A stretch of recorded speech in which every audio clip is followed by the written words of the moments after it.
Hey there guys, D-Licious here, and I'm just gonna make this a quick video. It might only go up on Facebook, we'll see.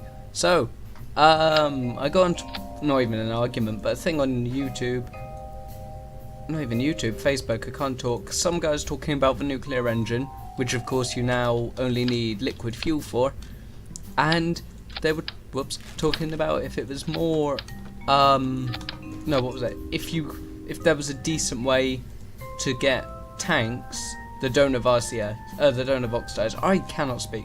Basically, this guy wanted tanks without oxidizer.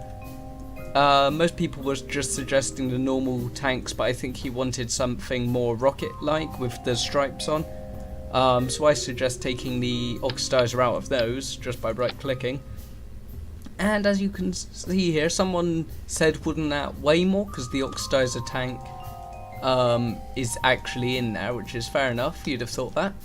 So let's have a look at the mass. We have 3.30 tons there, and if we try this, we also have 3.30 tons. So for the same amount of liquid fuel, you get the same amount of weight.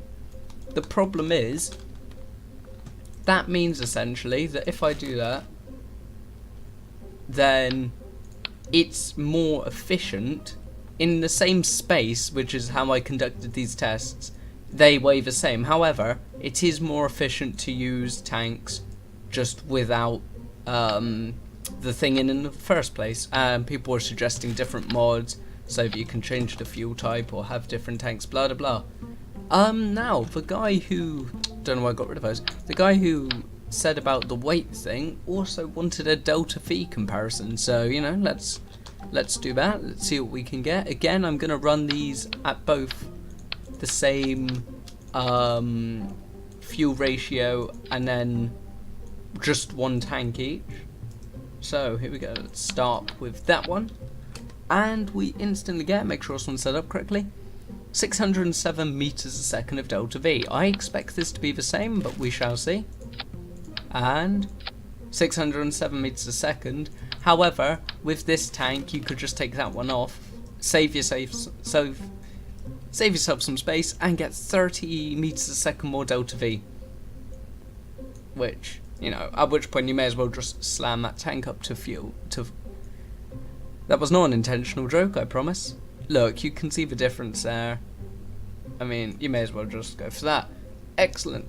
I don't know if the guy wanted me to test anything else. Yep, no, I don't think so. So, in all fairness, your best bet probably is just going for airplane tanks if you want to keep it stock.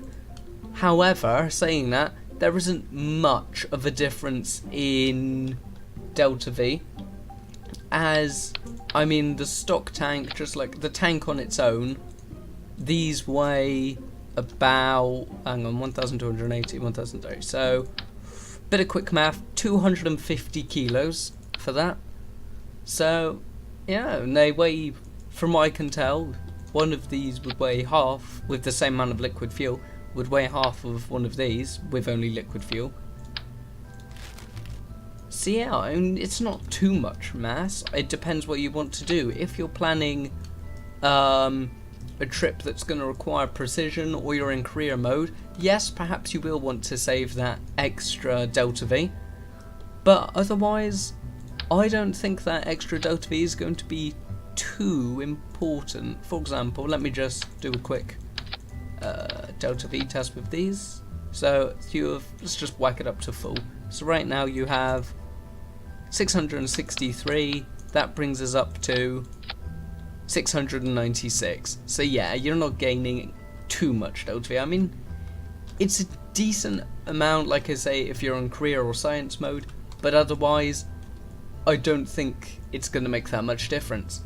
If you want me to do any more tests in KSP, because now that I've done one, I kind of want to do more. So if anyone can think of any other tests they want me to do, I might do like different rocket efficiencies in the long run, like whether it is really best used in aerospike or the nuclear rocket. Just hit me up, I guess, on Facebook or in the comment section here. And, well, this has been D-Licious. In Thrust We Trust. If you want that little bit more delta V, then go for the airplane tanks. If you don't mind too much and prefer the looks, then just go for the normal tanks and empty out the oxidizer. See you later.